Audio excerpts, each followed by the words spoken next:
Hi, I'm Amanda Gibbs, and we are chatting with Billy Pierce, the chair of the Libertarian Party of Harris County. So, Billy, tell us Howdy, good about morning. LP Harris. Great. I guess just first a little intro to Harris County. Harris County is the third largest county in the country, certainly the largest one in Texas. There's about 4.7 million people in Harris County, including the city of Houston. Um, we're represented locally, I guess. The senators that cover this part of the area are John Cornyn and Ted Cruz, for better for worse. The median age of Harris County is about 34 years old, so a relatively young part of the country. The only about 15.5% of the population here is considered below the poverty line. The average household income is in the mid 60s, Wow. and the median property value for a house here in Harris County is about 190,000. That includes everything, multi-million-dollar homes all the way down to some very small properties around the county. But there's about 2.25 million employed people in Harris County at any given moment. So it is very much a place for business, a place for growth, a place for families. But it's a very, very busy, a very densely populated county. And so for us as libertarians to have an impact here, we have to be on the move. We have to be serious. We have to be plugged in and involved. There's not just Houston. Houston, of course, is very important, but there's plenty of other cities in Harris County. There are multiple districts, multiple villages and towns, each with their own city council, each with their own small body governances. And then, of course, Harris County, as a county, has a huge budget and a huge county governance that includes county commissioners, of course, the county judge, which here in Texas is the head executive in county governance. And then we've got, of course, the Houston mayor, Houston city council, and Houston city governances. So no lack of government for us to rail against, be involved in, be plugged in, and be a part of. Okay, so as a county party chair, and I'm assuming you're XCOM, what do y'all do with the governance and the political atmosphere? Yeah, great question. Great question. We are really committed to being involved and showing up and working with local elected officials and bureaucrats and appointed office holders or position holders. We're committed to working with them to move them in a libertarian direction. Not just coming in on day one and saying, hey, your office should be shut down and abolished on day one. In the back of our minds, sometimes we're wishing something like that would happen, but it's not going to happen overnight. It's not going to happen in a sudden moment. That wouldn't be fair to anybody who uses those services or depends on those places to be there for their livelihoods. But we're trying to create gradual, pragmatic change in moving our local city and county governances in a libertarian direction. To do that, we show up at city council meetings. We attend county commissioners court. We lobby the Harris County Bail Bonds Board for bail reform. We show up at school board meetings, and there are dozens of different school boards at various levels here in Harris County. We show up, we speak our mind, we ask questions, we file freedom of information requests to demand that accurate information be compiled and released to the public. We protest both outside and inside the courthouse's bad city ordinances. A couple of examples. There's a big contention over the Harris County budget, so much so that one party refused to show up to grant quorum at county commissioners court, so that they didn't have enough quorum to vote on the upcoming budget. There was a lot of political trickery, and it came down to political games where these folks who are pretending to care about fiscal responsibility are really just taking our money and arguing about which of their friends to give it to. And so we showed up for that. We showed up to make sure that physical force wasn't being used to intimidate or threaten people coming to county commissioners court to speak their minds. There was a movement to have armed deputies and police officers pack the county commissioners court event to scare or intimidate folks who might go in there and argue against giving such a large raise to the police force. So we stood up against that and made sure that didn't happen. We show up at some of the smaller municipalities like Jersey Village to argue against bad city ordinances that allow their police officers in SWAT gear to confront anyone who appears to be between the ages of 5 and 18 during the weekdays when they think they should be at school. And what about homeschoolers? Right. What about homeschoolers?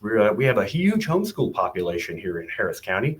Personally, I'm involved in a homeschool co-op that's sitting at nearly 300 families. There are thousands of homeschoolers across Harris County who, live a very different lifestyle and might be out riding their bicycles or traveling to educational opportunities or just minding their own doggone business, in and around Jersey Village, Texas, and don't want to be bothered by police officers demanding their ID. And by the way, what 8-year-old carries ID when they're riding their bicycle around the neighborhood? I have no clue. Put a little sticker on them or something? Mine certainly don't.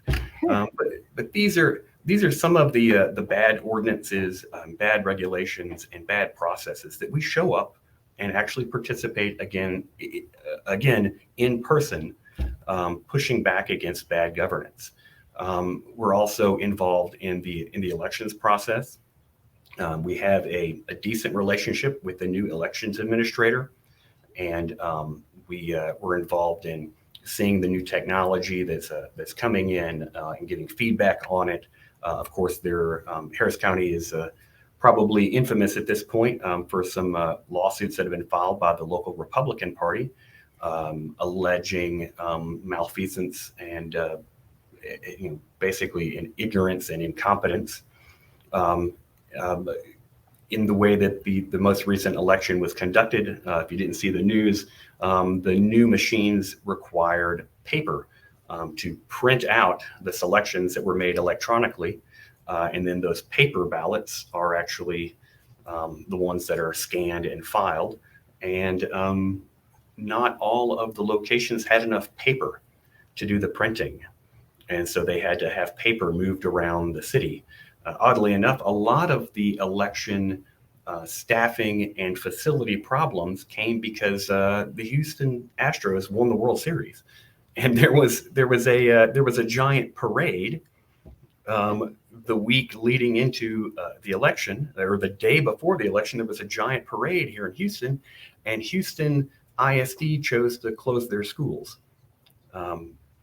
for traffic reasons and to give families the opportunity to go to the parade. Well, over 30 election locations were in HISD schools. And so the elections administration didn't have access to those locations the day before the election to do preparatory work. And a lot of things weren't completed in time for Election Day on Tuesday. That's crazy. So here where I am, I actually live very close to my state House rep, and they didn't open on time. There was one facility where I had someone call me and say, I can't get in. I'm supposed to be able to vote. And they're telling me they're not open because the election judge is not here yet. And I was like, they're supposed to be there. That's right. And so I called the Harris County election peoples. And I was like, hey, this is a location that's supposed to be open at, I think it was 7 or 8. And they were like, well, we don't know who to tell. And I was like, what do you mean you don't know who to tell? Right. So that was really fun. And so then I went on to Twitter and tagged my state rep and was like, hey, you just said you were here, but it's not open. So what's going on? It didn't take long for the election judge to get there, though. So That's right. Great example, Amanda, of how taking human action, showing up, picking up the phone, picking up Twitter, and doing something instead of just being a bystander or a passenger in the process can elicit actual results. We've been fortunate in that local county governance is amicable to taking meetings with our CEC or members of our political action department. They will take a meeting. They don't always agree with us, but they will listen and they will answer questions. They're going to answer questions the way that you expect a bureaucrat or a politician to answer questions, but they will show up. And so we do have access, and we do feel like we're moving the needle. We do feel like we're making a difference. We have regularly fielded candidates here at the county level. I myself ran for Harris County Tax Assessor and Voter Registrar and received 152,000 votes. There's something fun and ironic about the idea of a libertarian tax assessor. But I will say that we're very careful here in Harris County to only run candidates that are actually competent and capable of doing the work. We take this very seriously. We're not just here for laughs. We want to see our folks put into office at the local level, because we think that's where we can make the biggest difference in the lives of our friends and our neighbors. It's at that local and county level. This is actually the government that has the most impact on your day-to-day life. It's your county commissioners, your city councilors, your school board members, your municipal utility district board members, your real estate board members, your all the things school board, everything that impacts your day-to-day life is local and county government. We have almost this celebritization of the presidency and Congress and places like that, and the governor.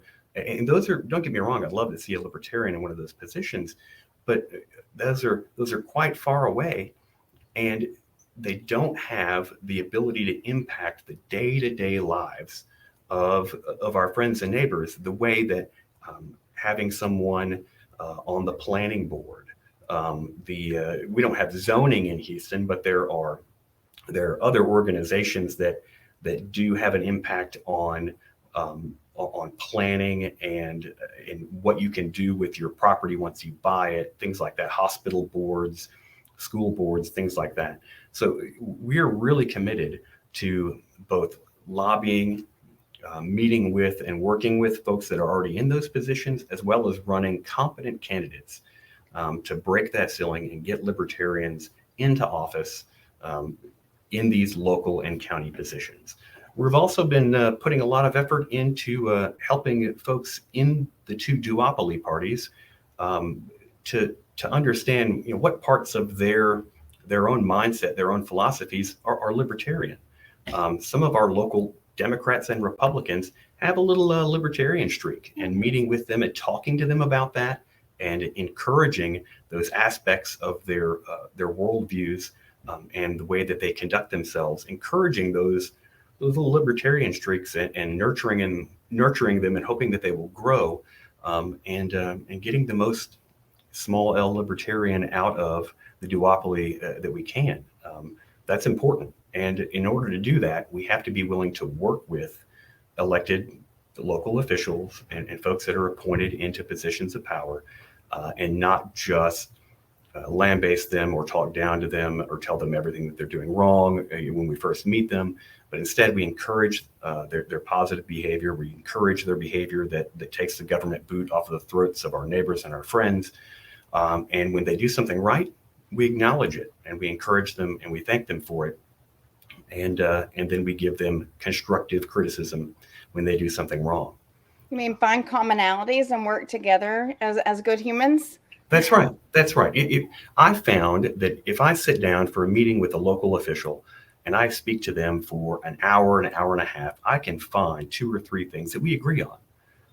And I've never failed to find something that I can agree on with someone if I talk to them long enough and I'm curious enough about them as a human being and about what they do in their role. find those things where we have common ground and encourage those things. And once they feel encouraged about a few things, they'll listen to the few things that where we can give them feedback and say, we don't really love that you've done this. We don't think that you're acknowledging the unintended consequences of this policy or this ordinance or this methodology. Here are the unintended consequences of that we really think that you should consider, and finding another way to solve that problem. Maybe look at it from this perspective instead of just yours. Right. One of the things that I think helps this is when we can agree on the nature of the problem without agreeing on their proposed solution. It gives us a point of commonality. We can both observe that there's a problem with trash along Buffalo Bayou in a certain area, and we can both acknowledge that that's dirty. It's not okay for that problem to exist. It's not okay for it to be cluttering up our community. It bogs down the bayou, which is used for flood abatement. When we get these big torrential rains and storms, and if there's a lot of trash in that bayou, it creates problems for watershed and water movement around the city.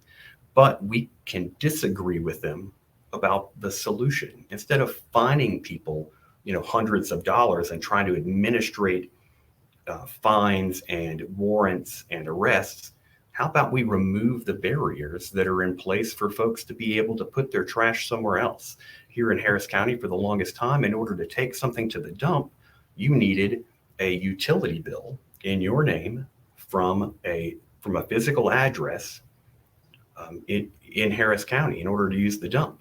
Well, what is a utility bill? That's usually the water bill.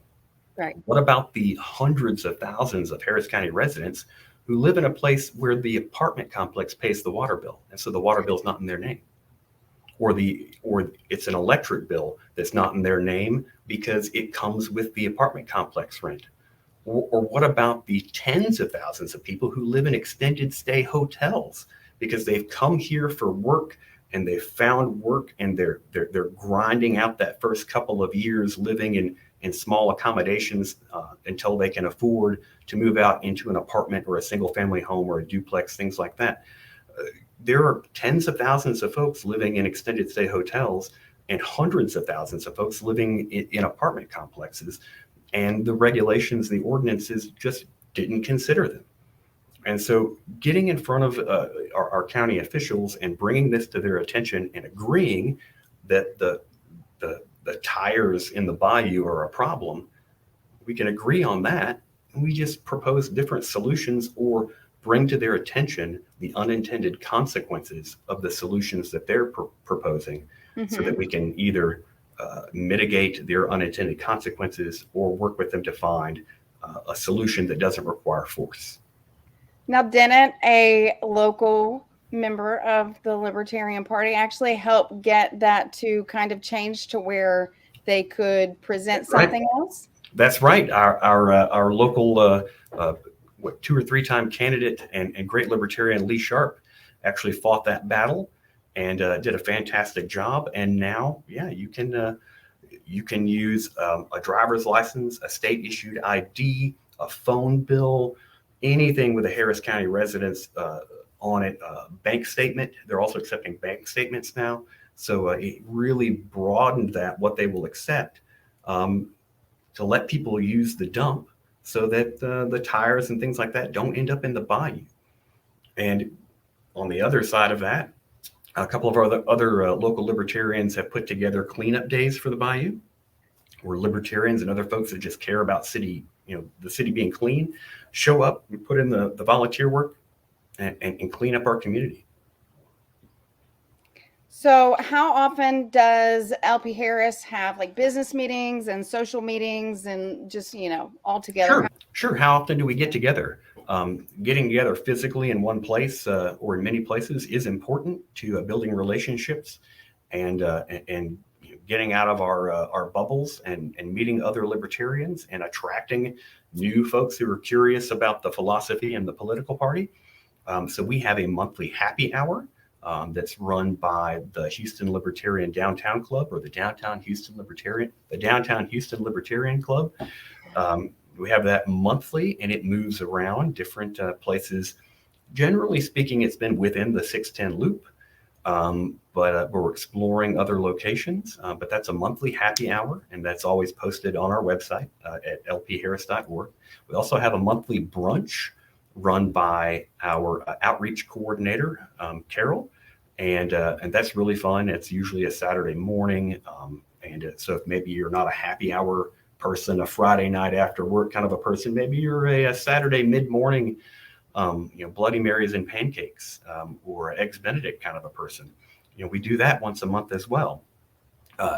We'll also be involved in local festivals, local points of action. We'll show up at the parades, put together a quick pop-up booth. We had a big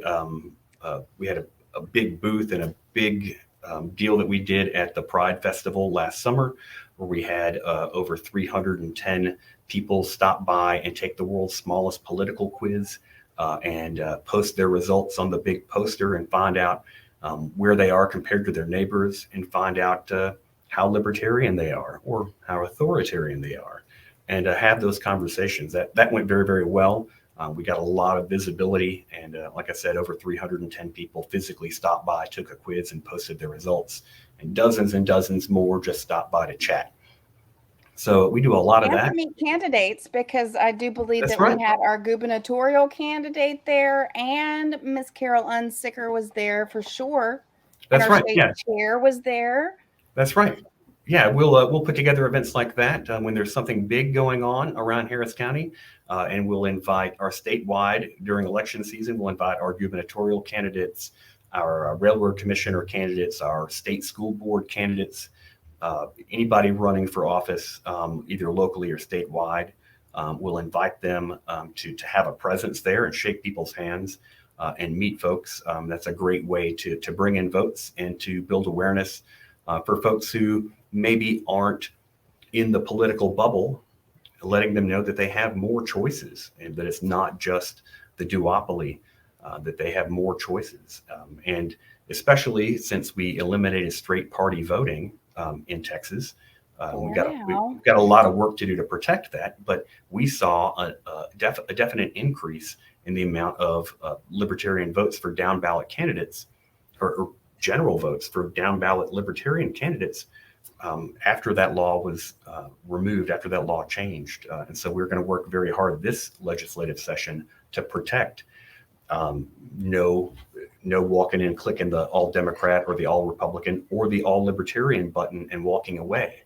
Because here in Harris County, our ballots are often over 20 pages long. I think mine was 34 last time. Yeah, almost all the ballots in Harris County are over 20 pages long. Mine was over 30 pages long. And if somebody can just walk in, click click a button and walk out, then they never see our names. They never see the names of people who've put in a lot of time, a lot of effort, a lot of money, a lot of block walking, a lot of passion to give voters a choice. And if we allow the duopoly to make this a shortcut where somebody can just click the blue button, the red button, and walk out, then they never see our names, and they never take a moment to consider, maybe I'm a Democrat or a Republican, but you know what? I like the idea of a libertarian tax assessor, or I like the idea of a libertarian on the county school board. I think that also helps in cultivating informed voters. That's right. Yes, it's a lot of work to review all of these ballot positions and all of these offices and all of these proposals that are on the ballot. Yes, it's a lot of work, and we want to work to make it as easy as possible. But this is deciding, the fate of millions and millions of dollars per year, and the impacts, how government is going to impact our friends and our neighbors. It's worth the effort. Oh, I totally understand that. My local city elections, I see people complain on Facebook all the time about zoning, and they're going in, city council's changing the zoning and all of this stuff. But then you look at the voting numbers, and for mayor, So LaPorte has 32,000 people in it. It was 1,027 people that voted in the last mayoral race to decide who was going to be mayor. That's And right. then you're going to complain and just like, come on, you've got to get That's out right. there, let's learn. That's right. So, That's right. Another trick that the local school boards will try is they'll hold school bond elections at the end of May on a random Monday or Tuesday, and it's not very well publicized. And they'll give their teachers and their staff the day off so that they can go vote. And nobody else is giving their employees the day off to go vote in the school bond election. As a result, these school bonds that essentially borrow millions and millions of dollars on the credit card of the local resident and spend it on whatever the school decides to spend it on. They'll always dress it up in very pretty language, but hardly anyone votes in them, and they almost all pass at over 90%. like harnesses all of this power into this little thing and makes all the taxpayers pay more money. Right, right. If you study public choice economics or public choice theory, it's a part of economics and political science that takes what we know about human behavior, what we've learned from economics, and applies it to the behavior of voters, bureaucrats, and politicians. And one of the key concepts within public choice theory is the phenomenon of concentrated benefits and dispersed costs. And what it means is that if they can disperse the costs so that every taxpayer only pays a few hundred more dollars, and have the benefits all concentrated in one little area like a school, as long as they make the voting not very well publicized, hard to vote, hard to get the time off, hard to educate yourself about where the money's going to actually go or how it's going to impact you, as long as they make that, they call it the cost of voting, as long as the cost of voting is high and the impact on your taxes is relatively low compared to that high cost of voting, these measures will continue to pass at 90 to 100%, because the only people really concentrating on voting in those elections and in those decisions are the people who are going to benefit from them, i.e. the bureaucrats and the people making money off of these government mandates and government regulations. Contractors, and most likely they're their buddies and stuff like that. That's right. That's why it's so important for us as a political party to do the legwork that our friends and neighbors may not have time to do. And that's researching these bills, researching these ballot measures, and educating our friends and neighbors and getting the word out there that, hey, this bond election is on a random Tuesday. Here's how you can vote in it. Here's how you can vote early. Here's, if there's a measure available, how to vote absentee or vote by mail, if those things are available. Sometimes they are, sometimes they're not. And this is why we think you should vote for it or against it. Here would be the impact on your life. And that's a lot of what we do here in Harris County, is informing our friends and neighbors of how these ballot measures and these local elections are going to impact their lives, and why they should take the time to go out there and vote and do something about it. Call their representatives, show up at the local school board meeting, and take a few hours of their month and get involved. Yeah. So are there any sort of special outreach programs or anything like that that Harris County Libertarians are involved in? Sure. We do try to reach out to local community organizations that we have something in common with, and partner with them to do some good in the local community. We have a good relationship with Kids Meals Inc., which is a great charitable organization locally, Kids Meals Inc. Simply put, it sort of does what it says on the tin. It helps provide meals to kids who are hungry or may not have the opportunity to get food as easily as you or I. Great organization, and we're happy to partner with them and donate to them, and round up volunteers to help their organization. So yeah, Kids Meals Inc. definitely one that we highlight as a coalition partner here in Harris County. But other organizations or movements that we have something in common with, that we have a common goal or a common methodology with, absolutely we partner with those folks on single issues generally, and try to move forward. We don't usually spend party funds on those. Party funds are really for party business. So we do separate the things that we do as a political party from the things that we do as local activists. Yes. And we're careful about how we spend the money that gets donated to the party, and we keep it focused on political change and actual political means. But we do spend our own money and solicit donations and solicit volunteer time, and a whole lot of it is volunteer time, to help local coalition partners like Kids Meals Inc. Well, because libertarians do care about people. I know that's a bad rap that we tend to. Libertarians don't care, that it's just about property. And we care about our neighbors and the community and disenfranchised people. And so I know that's one of my passion projects is to help the community and just make them realize that libertarians are not all heartless. That's right. I had occasion once to sit down and have breakfast with Dr. Ron Paul. And one of the things that he told me that really made an impression on me, we were actually talking about his family cookbook that he and his wife Carol published years ago, that I picked up when I was first learning what a libertarian was. And he told me that the reason he wrote that cookbook was to show people that he cared about them and their family. He said, people can't learn anything from you until they know that you care about them. And that's really, really important for us as a county party, as a state party, as activists, as anything. People can't learn anything from us until they know that we care about them.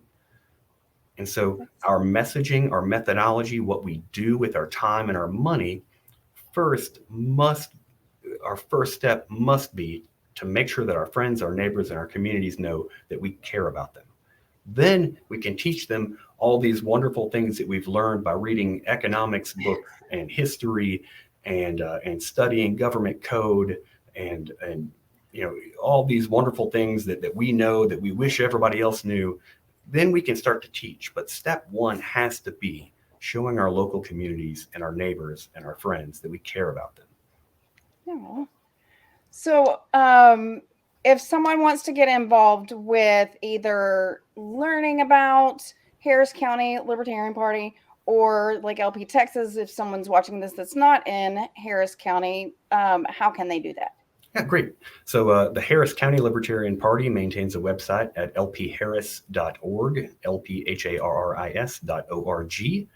And you can find the volunteer button there, sign up to be a volunteer, and you'll get assigned to a volunteer coordinator or a member of the CEC, and we'll reach out to you and contact you when we have things that we're trying to find volunteers for. There's also a great donate button there.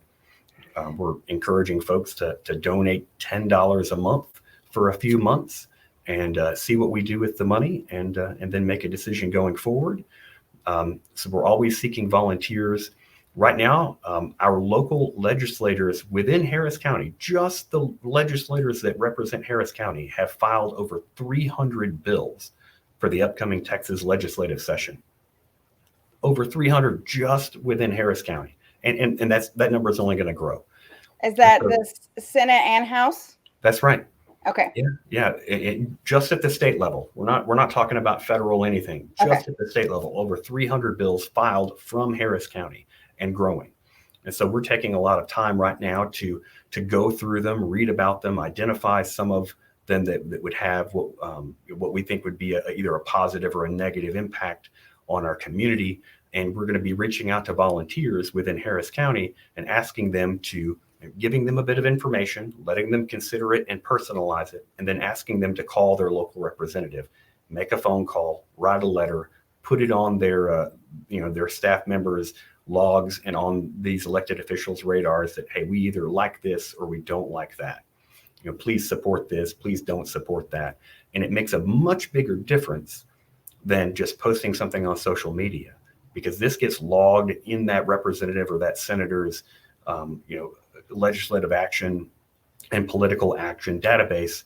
And especially when it's coming from a voting constituent, it makes a big difference in the best way possible. Remember, a government employee's job is to keep their job, and an elected official's job is to get reelected.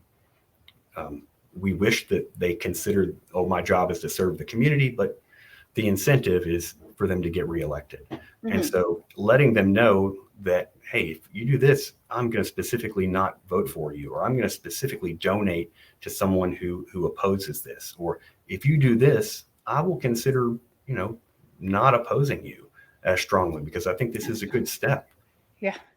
And giving them that feedback moves the needle. But it has to be informed feedback. It has to be feedback considering what's possible for them as an elected official. We can't ask our local tax collector to have an impact on immigration reform, because that's not what they do. That's not what they do. It's not within their scope.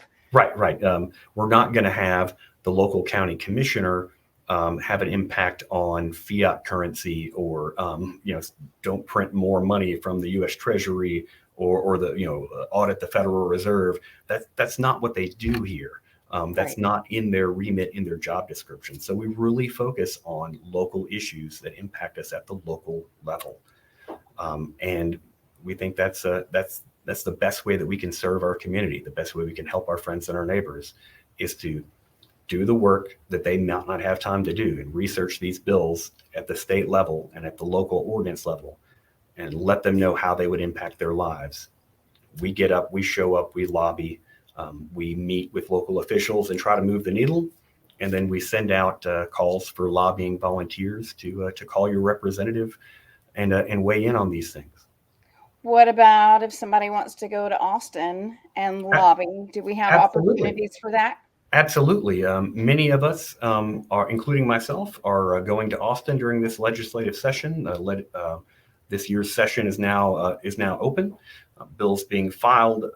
We've got boots on the ground in Austin right now. Kevin Hale is there full time for the duration of the season. I myself am going up there for 2 solid weeks to coordinate and meet with our elected representatives and push them hopefully in a more libertarian direction.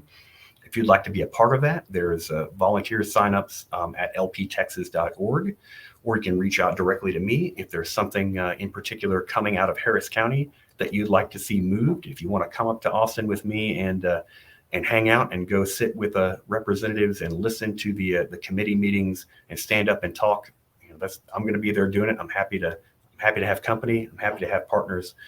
So you can reach out to me directly at chair@lpharris.org.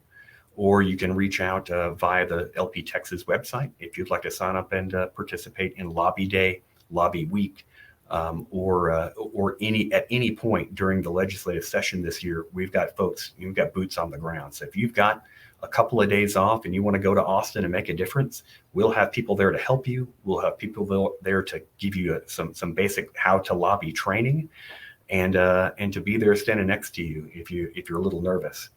I did share the link the other day on our Facebook page, the LP Harris Libertarian Party of Harris County's Facebook page, to where if someone did want to do that, whether it's boots on the ground in Austin, phone banking, text, I'm certain there's text involved also. Anybody who want to do that, there was a link that I shared. It's a Libertarian Uncle Sam. We need you. Great. And so. Fantastic. Yeah, I'm looking forward to going to Austin myself, and I'd like to have as many folks possible with me. Same thing at the local level. If there's something bothering you at the local level, if there's something that is a bee in your bonnet, and you'd like to see us as a local party go address it and go push and go meet with your local officials and bureaucrats and try to move the needle. If there's something that you're passionate about that you think that we're missing or that we're not doing enough on, reach out, contact us. We're here to represent you as members of the Libertarian Party and just members of our community. So if there's something local that you want us to pay attention to, reach out, chair@lpharris.org or outreach@lpharris.org, and we'll look at it and we'll put boots on the ground. Yes, you can also email Billy or myself at info@lpharris.org. If you That goes have to an all of us. event that you want us to go to, any of those things, the info@lpharris.org goes to the entire county executive committee. So That's it right. gets into somebody's hands that can handle it. That's right. I'll also add that we do have a few business meetings per year. They are not scheduled in some sort of rigid, every month or every quarter fashion. We hold business meetings when we have business that needs to be attended to, but we are going to be holding a special convention this year to modify our local county bylaws. That was something that the body at the last county convention asked us to do or directed us to do. And so that notice will be posted sometime in the next 30 days, and we'll be having a special convention with one agenda item, and that agenda item is bylaws. That sounds so much fun. It's going to be a great time. Yeah. So, yeah. Well, thank you so much, Billy, for taking almost an hour out of your day and Happy talking to me about the Libertarian Party as a whole, as well as the Libertarian Party of Harris County. Great. Happy to, Amanda. Thanks for doing the work. We appreciate the work that you do here and at the state level, and look forward to seeing more of our friends and neighbors show up and help us out. Yes. Awesome. Thank you very much. Thank you. Cheers.